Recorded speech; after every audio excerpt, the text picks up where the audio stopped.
You're listening to Alcoholics Alive, where recovered members of Alcoholics Anonymous share their experience on how they live AA as a way of life. None of our participants get paid or speak for AA. Here are your hosts, Shank and Wayne.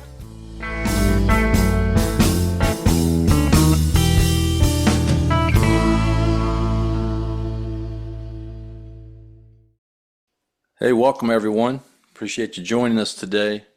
Now, Shank, I gotta call you out on something. So last week with Mrs. Jones, when we got the meeting shrapnel,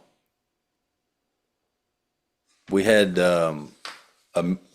7 days without a meeting makes 1 week. Yes, You remember that? I do. Well, then you threw out a term. I mean, I know you claim you got a fifth grade education, but you threw out a term, double entendre.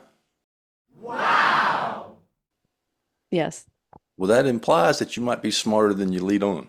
I just learned that. You just learned it? Well, Yeah. I'll have to be honest, I never heard it before. I had to look it up. Yeah, I had to go look it up. So if you don't know what double entendre means, go look it up. I guess you can teach an old dog new tricks. Well, I wonder if they're going to put that in the plain language big book. Use that as a term. But it should be in the current big book. It should be in the current big book. All right. All right. Hey, we're excited to have our guest on today. He comes from, I think he's in Charlotte. Dan, how are you? I'm great, guys. How you doing? We're doing well. We're doing well. We appreciate you joining us today. Tell us a little bit about yourself. Oh, my pleasure to be here. Let's see. I was born. No, I won't go back that far. Yeah, You were born? I was born with Yeah. a mother. You're in the right spot here for sure. Yeah. Let's see. It's kind of speed forward to my last drink. Lots of consequences. What brought me Alcoholics Anonymous was a lot of arrests. Nice. A lot of car accidents, things like that. And I really didn't come to AA looking to get sober. I was trying to hide from consequences. And I kind of didn't know what else to do. And so, I got a sponsor, started working the steps, and one of the many times, I had gone to the treatment center I had to go to for to get my license back. Go to 4 meetings. I went to one, signed my own paper. The honest guy, that stand-up guy that I've always been. That's just you don't know how much you're a liar and you're full of it until you come in here and then you realize how really full of it you are. That's right. And so I had to leave that. I left that treatment center. Had to do the 20-hour, 30 hours. I can't remember.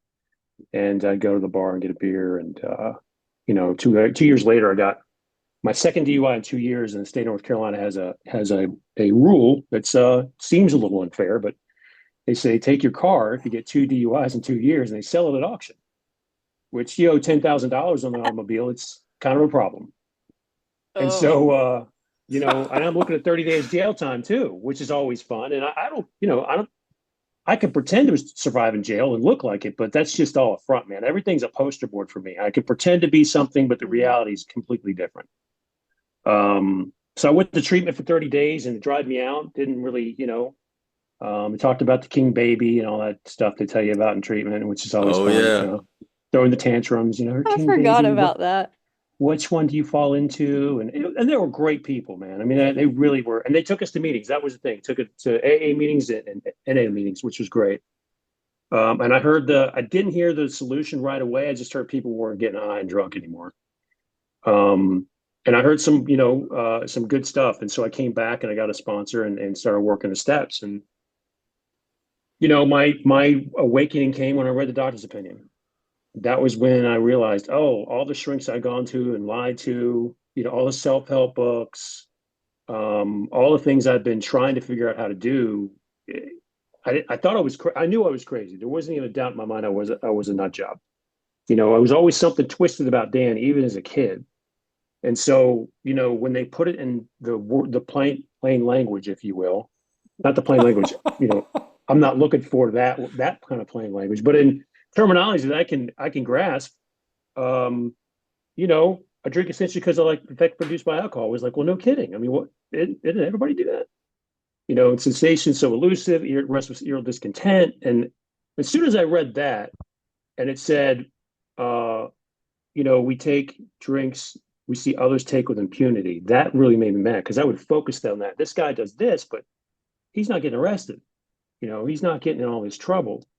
And it just kind of put a definition to what I was. So if there was a definition, that means there was a solution.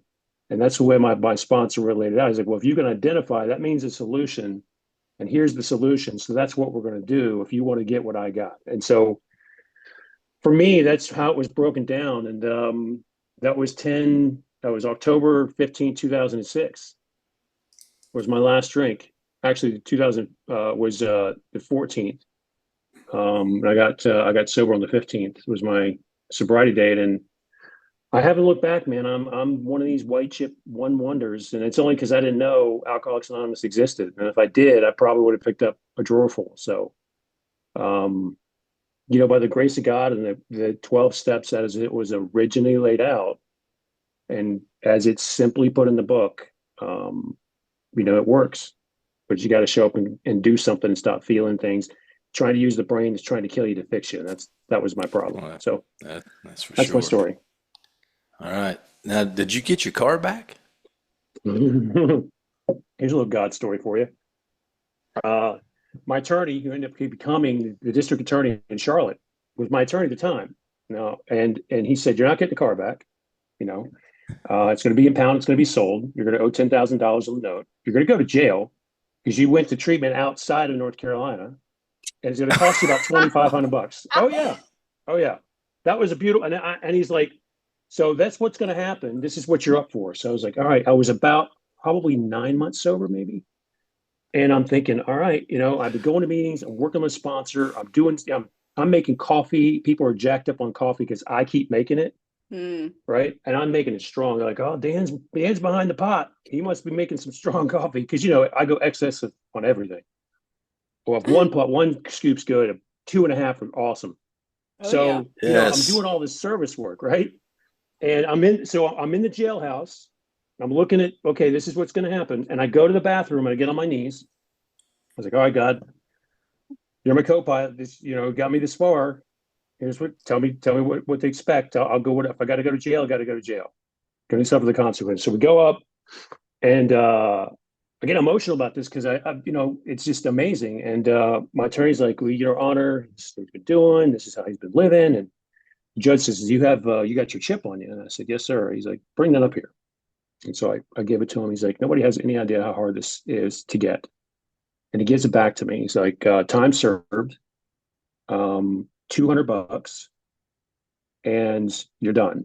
Right. I'm like, what just happened? And my attorney's like, "I don't know." Well, you were supposed to go to jail. Right. 4 months later, the loan company calls me and says, "Hey, go get your car." And I was like, "I can't. It's impounded. They're selling." He's like, "No, we worked it out." And so I called the company and they're like, "Oh, well, you still owe us $3,500 because it's been in storage for 18 months.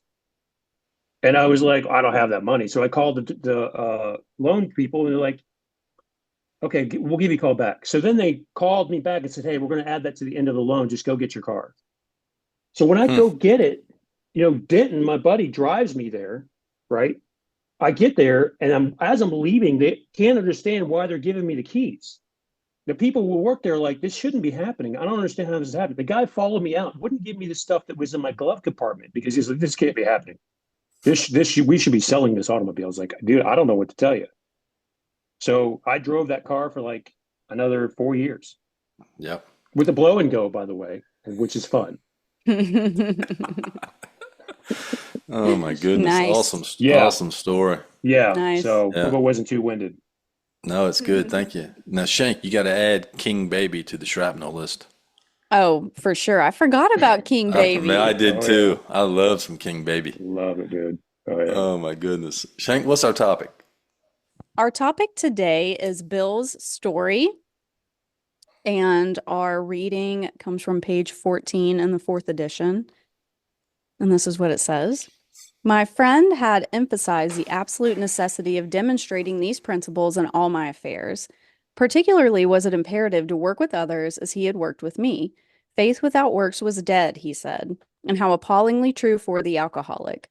For if an alcoholic failed to perfect and enlarge his spiritual life through work and self-sacrifice for others, he could not survive the certain trials and low spots ahead. If he did not work, he would surely drink again, and if he drank, he would surely die. Then faith would be dead indeed. With us, it is just like that.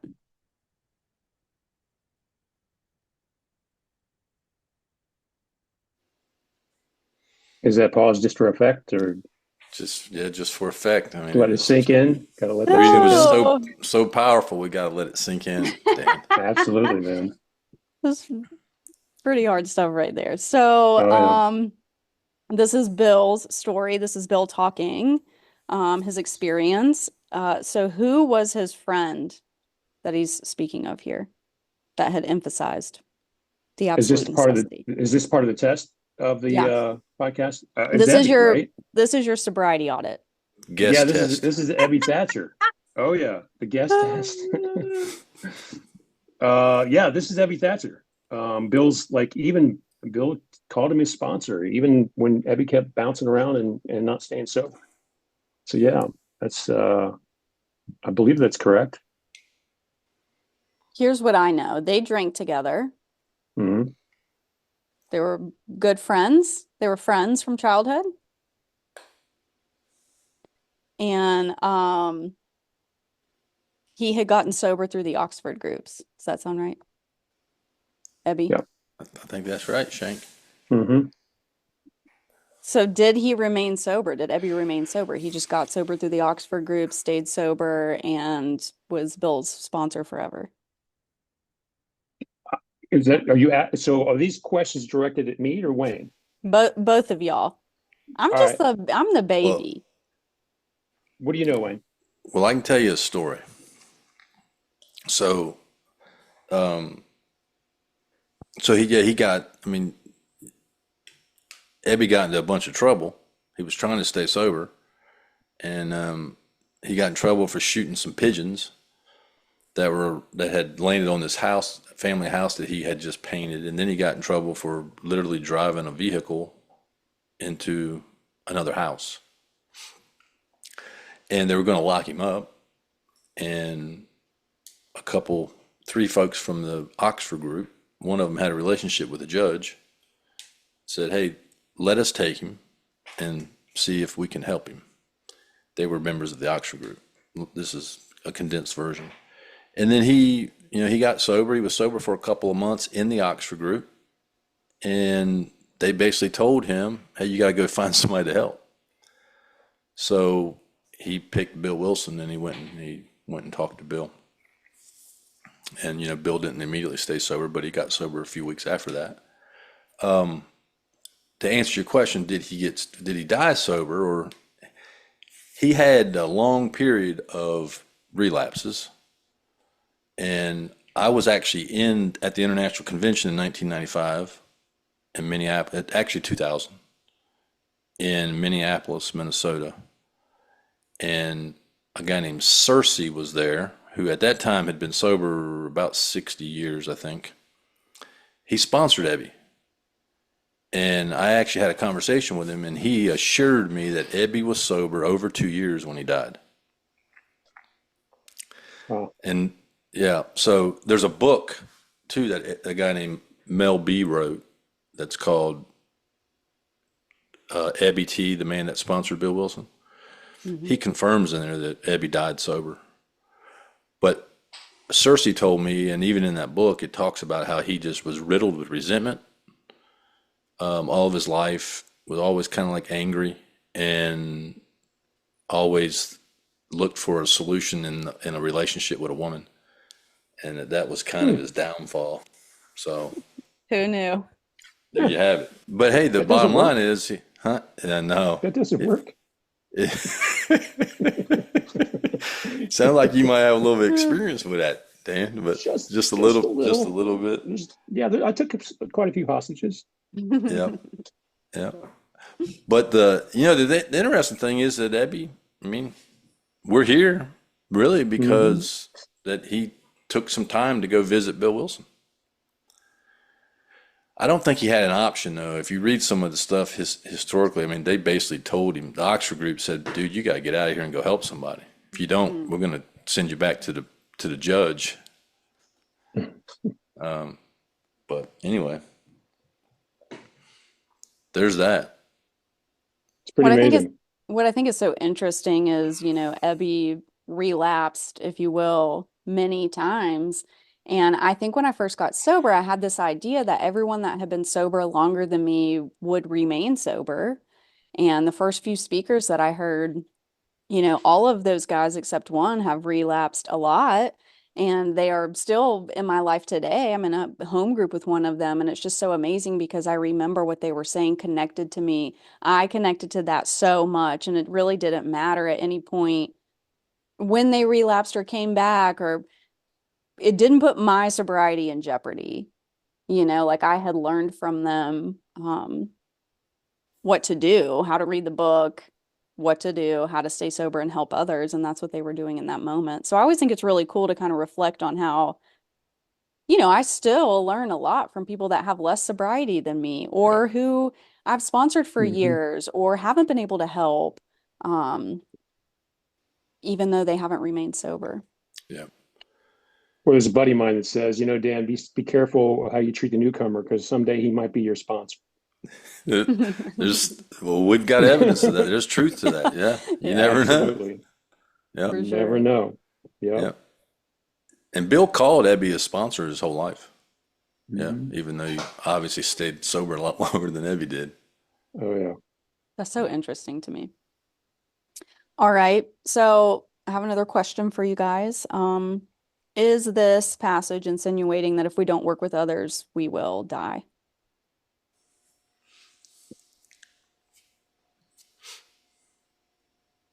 What do y'all think? Dan? Uh, that has been, it's been my experience that if I do not work with others and pass it on, inevitably, if I forget, I got a built-in forgetter. So if I forget, now I'm reading through the book, like my sponsor sat down with me, he read the book. He's like, "You're fried, your brain's fried. So what we're going to do is I'm going to show you things in the book that you can't see, and I'm going to because these are clear-cut directions, they're warnings and promises. That's how it's laid out.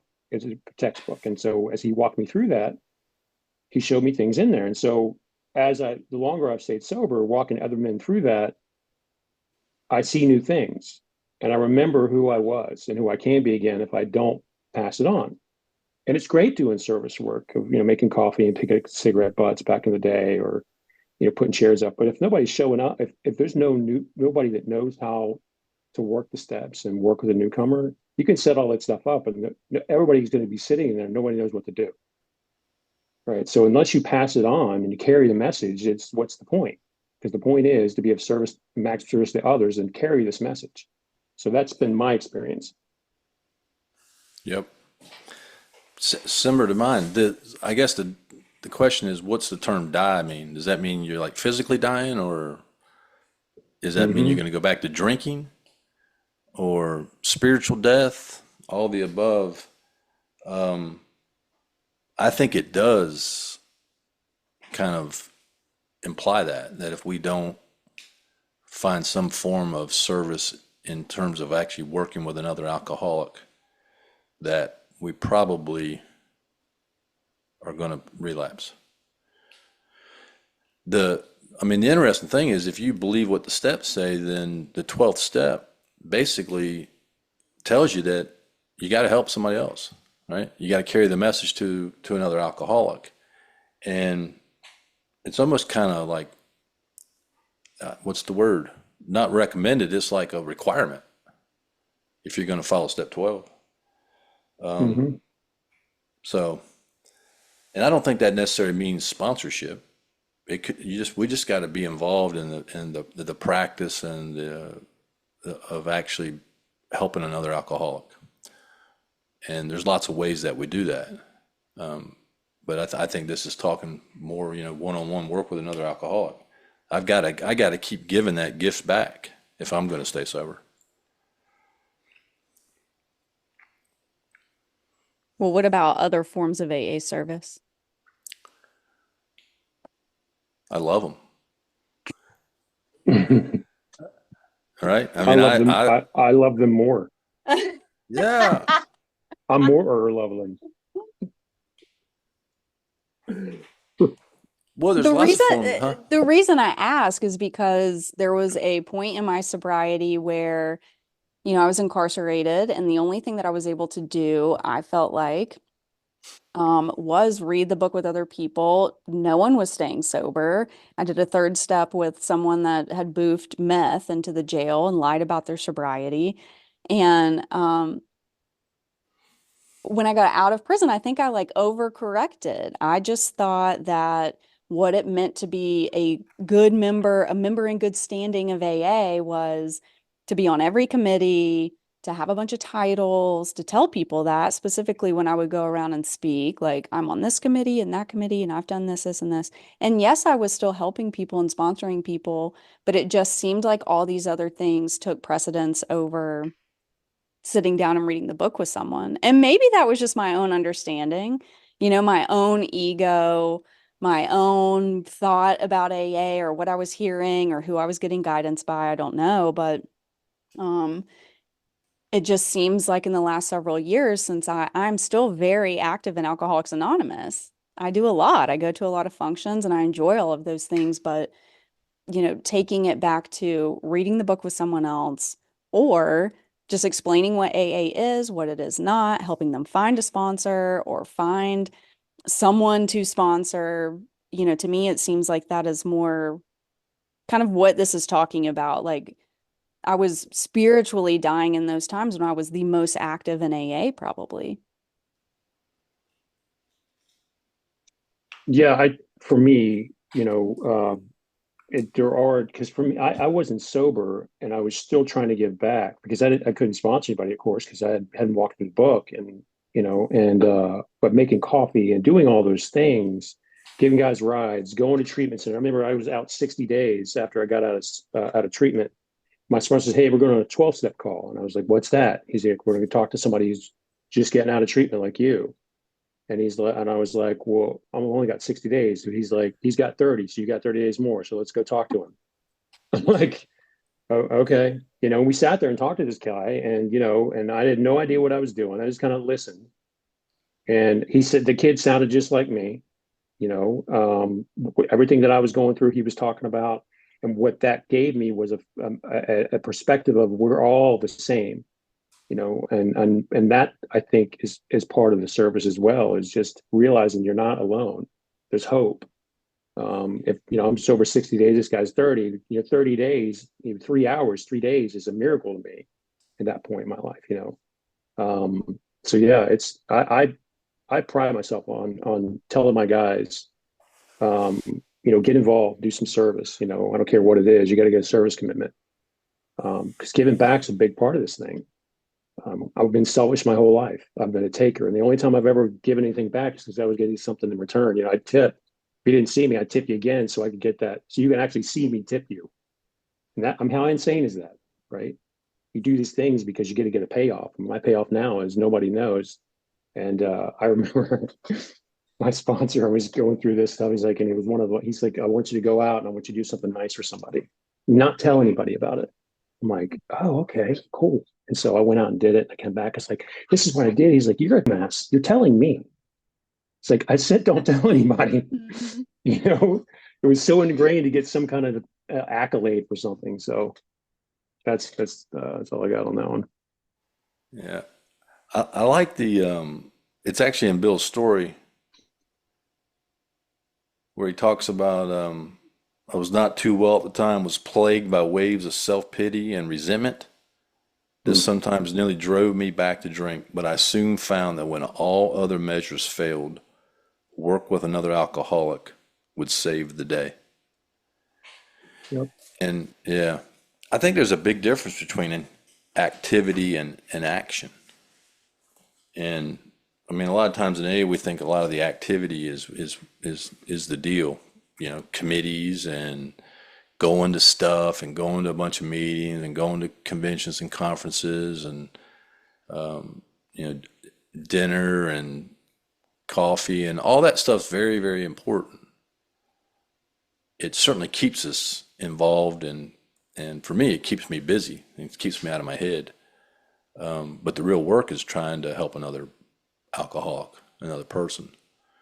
And so I think that regardless of whatever else I do in Alcoholics Anonymous, it's kind of in addition to helping an alcoholic. It's not in replacement of it.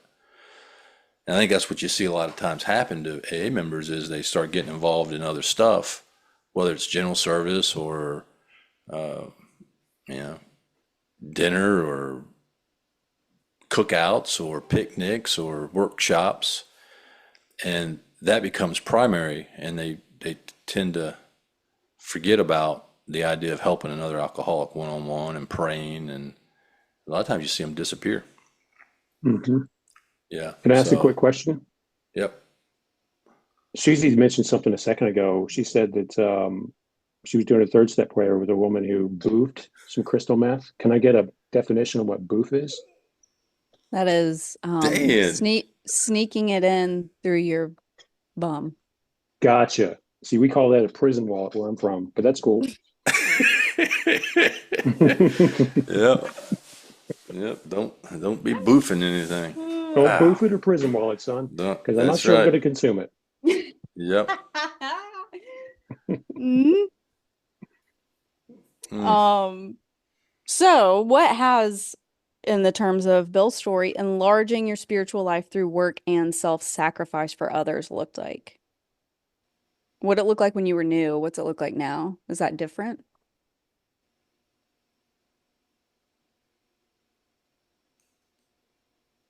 Me? Yeah. It is different. It is different. In that I didn't know what any of that meant. I just kind of like my sponsor just gave me directions. Here's what you're gonna. This is what you want to do, and okay, how you feel, what you think. This is if you want to get sober. This is what you do. So mine was a lot of physical action. You know, move a muscle, change a thought. I didn't realize it was spiritual at the time. I had no idea. Make your bed before when you get up in the morning, do your dishes before you go to bed every night. I was like, what does that have anything to do with me not wanting to get high, drink, and kill myself? He's like, it doesn't matter. Just do it. If you want what I have, this is what I'm doing. So I was like, okay. Um, so I think at first I didn't know what any of that meant. I didn't know I was enlarging my spiritual life. I was just doing service because it's what I was told to do. Now, you know, it's enlarging my spiritual life through work for me and self-sacrifice for others is trying to get back what was given to me, building my relationship with God of my own understanding, so that I can pass it on to someone else who may not have that tool at all. Picking up the phone when my sponsee calls, and I know he's going to be done. All he's going to do is or his wife or his job or whatever, and the call comes through, and it's just like a reflex. It's like, oh God, you know, but you got to answer it, right? Because somebody answered my call, and so you pick it up and you're trying to bring it back to the solution. GSR stuff, treasurer. I remember they made me treasurer, and I was like, I owe the IRS 100 grand. You want me to hold the money? Are you serious? Yeah. I mean, Makes I don't sense. understand. This doesn't make any sense to me. You're trusting me with your finances. I don't have mine in order, and people are seizing cars of mine. So it didn't compute. So just stuff like that. Yeah. Taking meetings into treatment centers, which is such a for me, it was an amazing experience that I got to walk out, and those people when there were me. So that's kind of what it looked like in the beginning, and kind of what it looks like now. Yeah, I don't know if I don't. When I first got sober, I don't know that I knew what it looked like, other than I just kind of did what people told me to do, and that kind of looked like helping to sit up for the meeting. And I did go on a lot of 12-step calls when I first got sober, with other people, and was told that if you've been sober 5 days, you can help the guy that's been sober 3 days, type thing. And I did start praying and reading literature and trying to be of service to others as best as I could. I think that statement, to me, it's one of the most important sentences in the book. You say that a lot. Hmm. This could be the most important, Shank. How about that? Well, because it tells us why we relapse. And enlarging your spiritual life through work, for me, that the way I reinterpret that just personally is that I got to keep working the 12 steps. And then I got to try to give back what's been given to me. And so I think for me, enlarging your spiritual life it's a lot of stuff. It's not, I think in AA, a lot of people just hear that as you got to go to a lot of meetings. Enlarging your spiritual life for me, it's being disciplined with some kind of prayer every day, reading some kind of literature every day, trying to be current with what's going on with me with a sponsor and attending a group, trying to help others, being of service at the home group, being of service in other avenues. It might even mean other stuff outside of AA activity for some people. And then I just got to be willing and make myself available to be of service to other people. And it does mean answering the phone or calling people back when you don't want to. And sometimes doing stuff that's inconvenient because people did it for me. It's interesting in the book. There's a couple of other spots. The story about Jim, the guy that drank milk with his whiskey, Hmm. and then the dude that I think his name's Fred, the guy that there wasn't a cloud on the horizon, and he had a business trip in DC, and he in both of those stories it mentions they both came into contact with AA prior to the relapse, and it says that they failed to enlarge their spiritual life. And that's basically why they relapsed, is because they failed to enlarge their spiritual life. What happens is you don't enlarge your spiritual life, and your mind starts messing with you, and you tells yourself that it's okay to take a drink. So that's my experience with it. Yeah, I think what I've seen in my experience through watching people who don't enlarge their spirits life, you can tell, we got 3, 5, 10, 15 years. The time doesn't really matter. You can tell the way, the attitude, the way they carry themselves. They've been married, 4 or 5 times in recovery. They've got 4 businesses have gone under. You can watch this progression of insanity that they're just not drinking, right? You nailed it. But Yep. they're not living because there's 3 parts. There's 3 parts of step 12. Having had a spiritual awakening as a result of these steps, we carry the message and practice these principles in all my affairs, right? So there's 3 parts of that. And part of that is enlarging my spiritual life, whatever that means to you, whether that's, for me, it means getting closer to my God and my own understanding, right? I've seen so many guys, men and women, who've come in, do the steps, get the house cleaning, clean out that closet, and then I'm good. I got a diploma now. I'm out, right? I'm gonna go to meetings. I'm gonna do some service commitments, but I'm not really into the whole. I don't say the Lord's Prayer at the end because it's not my gig, Hmm. just not my thing. And you slowly start to watch them get angrier and angrier and angrier. And they may not drink right away. And that's the insidiousness of this. But inevitably, they're not happy. And I didn't come in here to be miserable, right? So I'm grateful for that piece because it says it over and over again. It's the warning. If you fail to enlarge your spiritual life, you will drink again.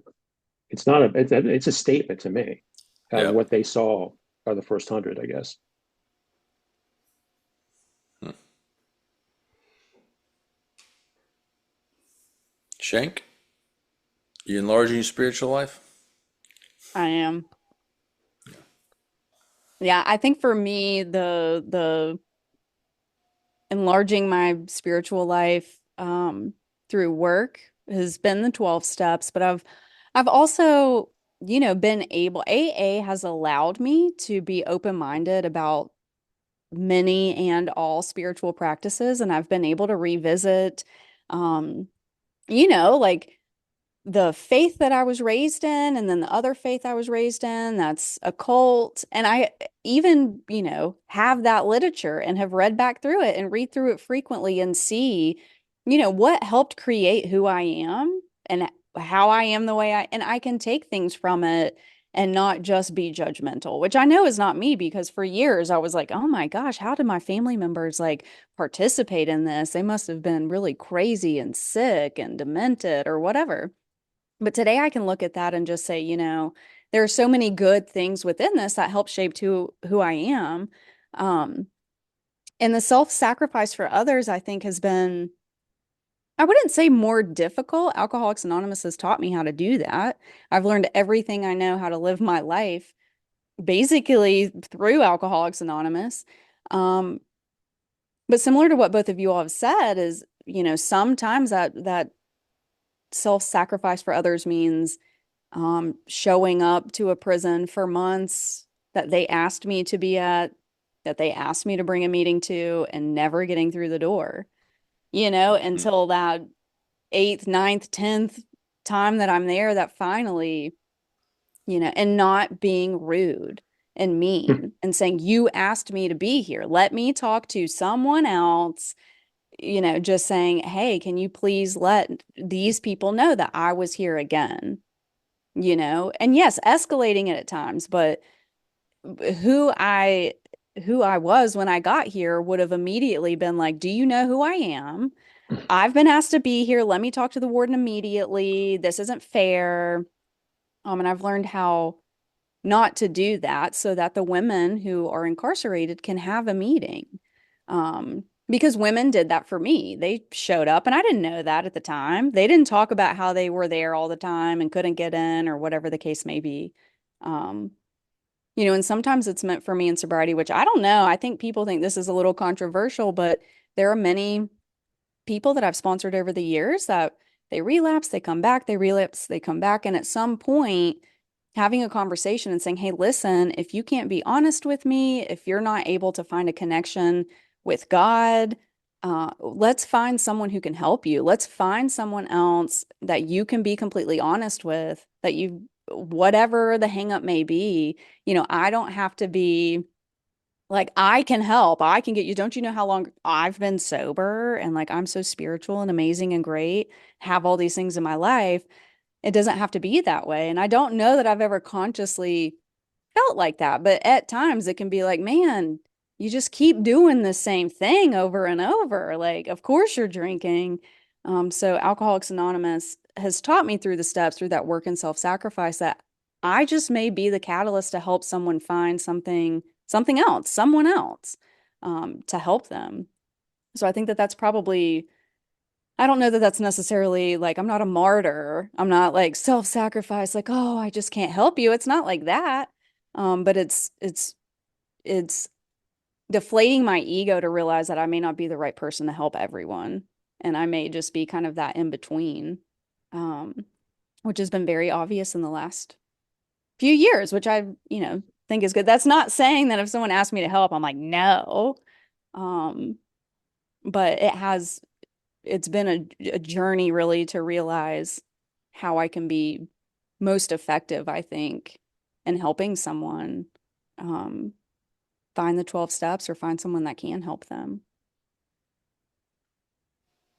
Yeah, I think the spiritual part has been watered down a lot. Mm. You know, the whole basis behind why it was, like how it was structured. Because people went away from spirituality. I think, sure. I mean, I was raised holiness Pentecostal, man. We did everything but dance with snakes. I mean, Yes. ran in the aisles and speaking in tongues. I mean, I saw all that jazz, man. And there were some positives and some negatives out of that. So I came in with a lot of preconceived notions about what God was and what He wasn't.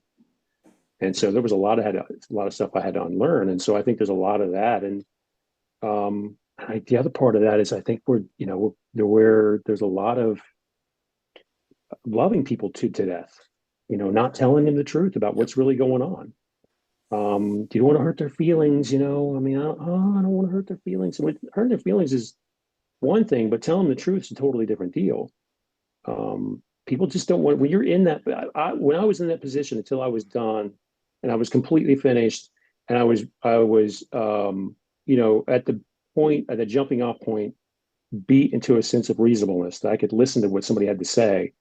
I wasn't done. So nobody could have come to me and like preached to me and told me, hey, you need to do this or that. But when somebody comes to the door of Alcoholics Anonymous and asks me to sponsor them, I need to tell them the truth. Yep. If I say you're not doing this, you should be doing it. This is what I do. You do whatever you want to do. I don't know what to tell you. And they get mad. That's up to them. It's none of my business at that point.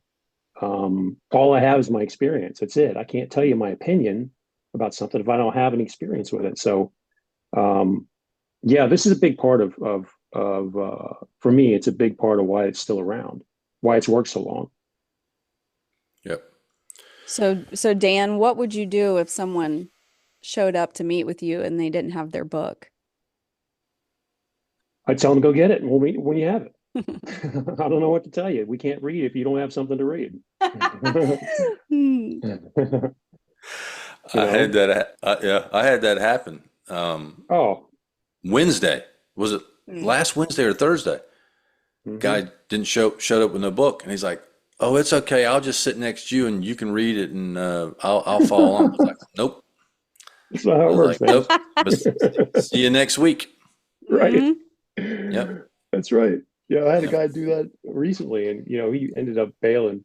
I saw him in a meeting pretty recently though, because he had it handled, and then he came back, and God bless him, man. I'm so grateful that I can see those examples. But yeah, if somebody doesn't show up with their book, I mean, how, I'm spending time with them, and they want to sit down and learn something. You can't have a textbook and learn Chinese with no book that translates Chinese into English. That's exactly right. Yeah. Yeah. So this is all the more reason for us to be involved in Alcoholics Anonymous, is to share our experience on the spiritual program of action, because there's a huge part of AA now that is more focused on mental and psychological and feel good type stuff that for a real alcoholic doesn't appear to work long term. So Shank, you want to move on to meeting shrapnel? All right, let's move on to meeting shrapnel. Meeting shrapnel, for those of you who are just maybe tuning in for the first time, is our segment of lore, myth, and sayings frequently heard in AA. Our first meeting shrapnel today is time. This I must earn. What do you think about that, Dan? Where did it come from? I King Baby? I've never heard that before. Yeah, King Baby. I've never heard that before. I don't know what that's trying to. I mean, I guess earn means don't drink one day at a time. I guess that's what that means. I got nothing on that one. I don't understand. Some of these ones I just don't get. I guess people come up with this stuff to try to stand in a meeting and say something profound, so everyone's like, "Oh my God, I want to take that." This guy said this. What was your name again? Let me write this down so I can tell people in other meetings where I got it. I want to make sure I don't want to steal your thunder. That's right. I think it's supposed to be a program of ego deflation. I could be off on that, but Interesting. I don't know. That's all I got on that one. It's a little out there for me. Shank, do you remember where we got this one? Did it come from that Celebrate Recovery stuff? I can't remember. I do think it was someone, yes, who was also attending Celebrate Recovery. That makes way more sense. Yes. Mm-hmm.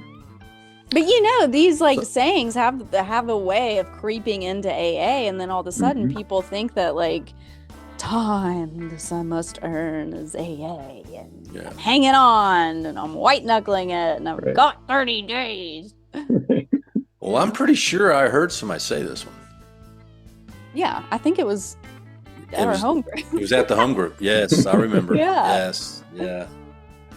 Time, this I must earn. I guess it's kind of in line with you can't have 10 years sober unless you have 10 years sober. Or I don't know. It's a wacky one. It's wacky. It's another one of those. It's kind of cute. I'm sure if you hear it in treatment. Sure. Yeah, but Mm-hmm. God, it's just dumb. It's so You- funny when so good. Go ahead. No, it's so funny when people say these things, especially newcomers. Are like, "Oh my God, that's so profound." That's right. It's like I remember even, you're just reading the big book and you're with a newcomer. They're like, he is so smart. And I mean, he knows all this stuff. And I'm like, dude, it's just here. I didn't make any of this up. It's in this Mhm. book. Right here. If you picked it up and dust it off a little bit and get like the beard rings off of the coaster, off the top of the book, and open it up, you'll have all the same stuff I'm talking about. Do y'all want to keep this one, or you want to scrap it? Oh, that's a burner. All right. I'm What do scrapping you it. think, Wayne? Yeah. It's out of Scrapping it. here. It's out of here. All right. Our second meeting shrapnel today is carry the message, not the mess. Yes. And there are many iterations of this one. So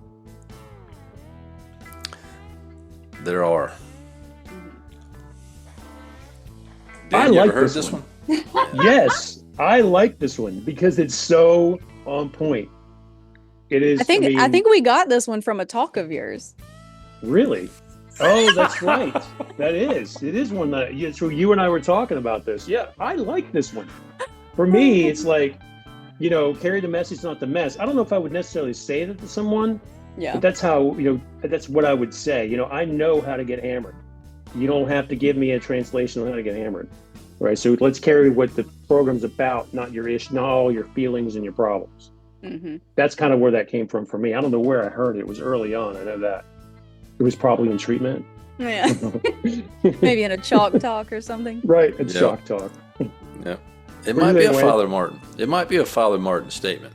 Maybe. Oh yeah? No, I don't know. I've heard,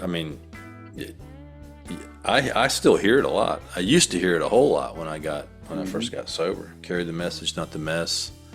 There are some other variations of it. Yeah. I mean, it's accurate. I mean, it's an accurate statement.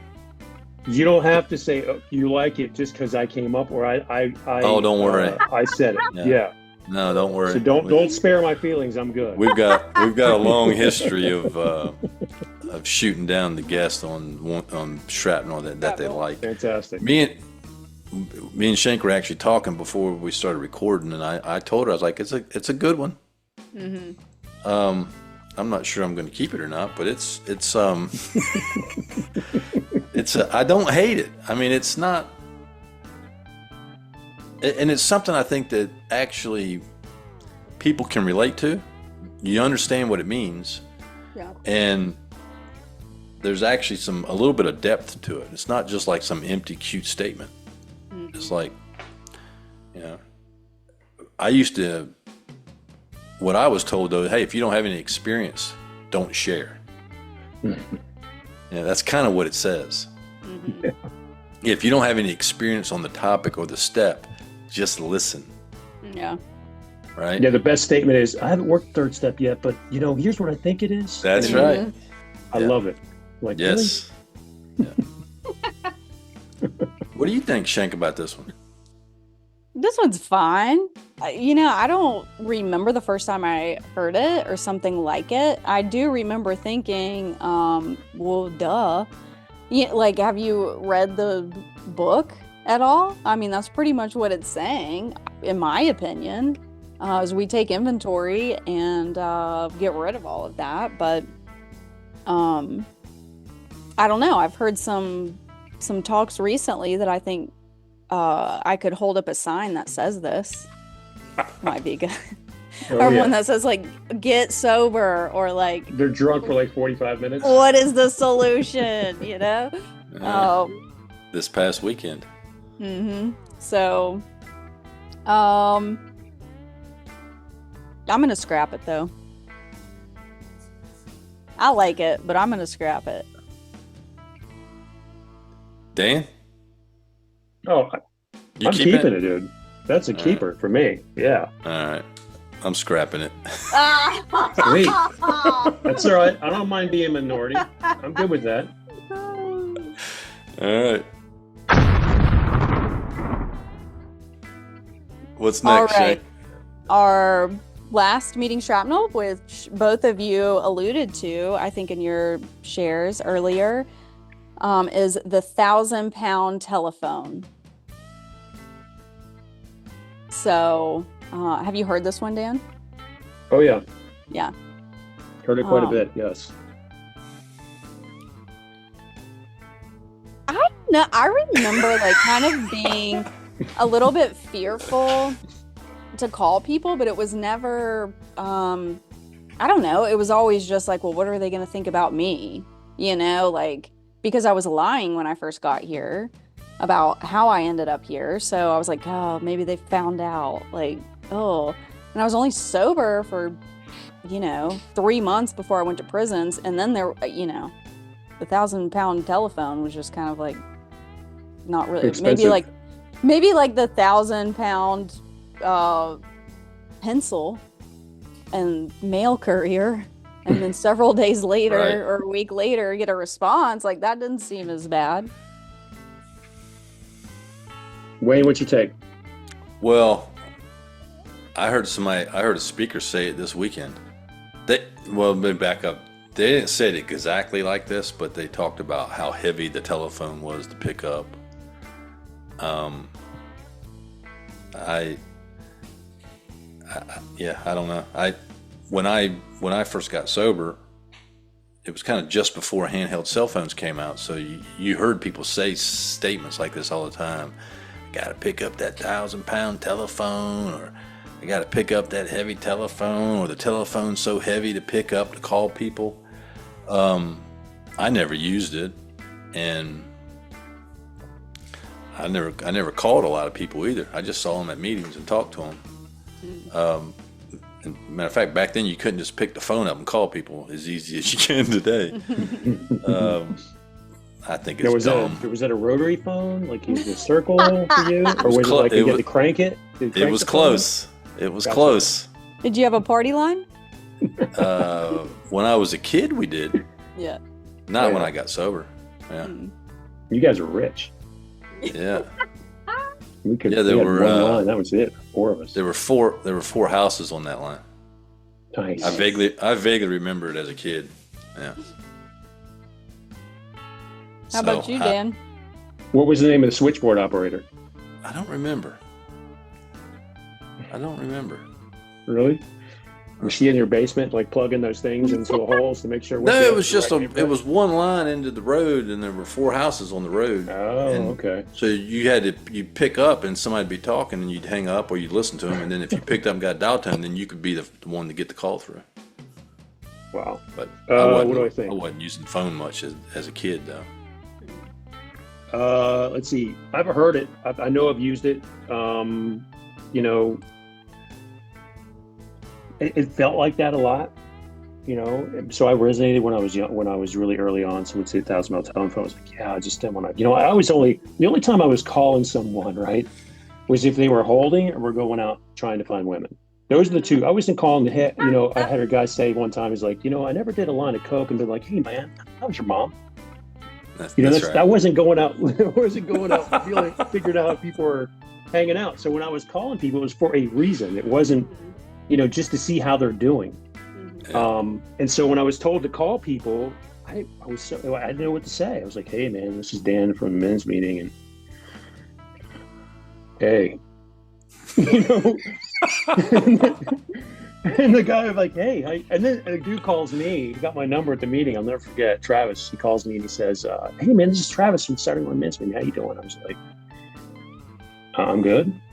How are you doing? He's like, good man. Just want to see how you're doing, and if you need some help. I'm like, yeah, man, I'm okay. And for like 5 minutes, I thought he was hitting on me. Yeah. And the reason I Yeah, thought that yeah. is because my perception of what was going on was that somebody wants something from me, because I always want something from somebody else, right? And so I can relate to that statement. I don't know if I'd use that terminology anymore before I long on him, but I get where that came from, because of how hard that is to call some strange person you don't know and just to tell them what's going on in your day. How can I be of service or meet you? And they actually start talking about how you're feeling, which is not good for me. I was not comfortable with doing that. So I know where it came from. It is a weird way to say it for sure. Yeah. So I guess it's just talking about how difficult it is to call people for help. Yeah. Yeah. Well, in the days of texting and Messenger and all that, maybe we need to come up with a new slogan for that. Maybe we need a replacement. A replacement. Yeah, the 1,000-pound thumbs. There you go. Wait, we had one. Did we do on the podcast? What was it? Restraint of thumb and send. Thumb and send. There That's you good. go. That Yes. one That's a got good me. one. That one got me. All right, Dan, you going to keep it or scrap it? I'm scrapping it. I'm going to scrap it. Shank? All right, it's out of here. All right. All right, it's out of here. Dan, we appreciate you coming on. Thanks for having me. This is going to be great. Yep. Sharing your experience with us. Thoroughly enjoyed it. If you're out there listening, read Bill's story. The story is not outdated. You can relate to his drinking and his feelings and the things that he did to get sober. And Neither is the language, by the way. Correct. Thank you, Dan. Hey, you heard that from somebody other than Shank and Wayne. So That's right. take that to heart. Y'all be free. Freedom. Thanks for listening. If you have a comment, suggestion, or just need help, you can email Shank and Wayne at freedom@alcoholicsalive.com. Remember, we're recovered members of Alcoholics Anonymous, but we do not speak for Alcoholics Anonymous, nor do we get paid. Join us next week for another great episode.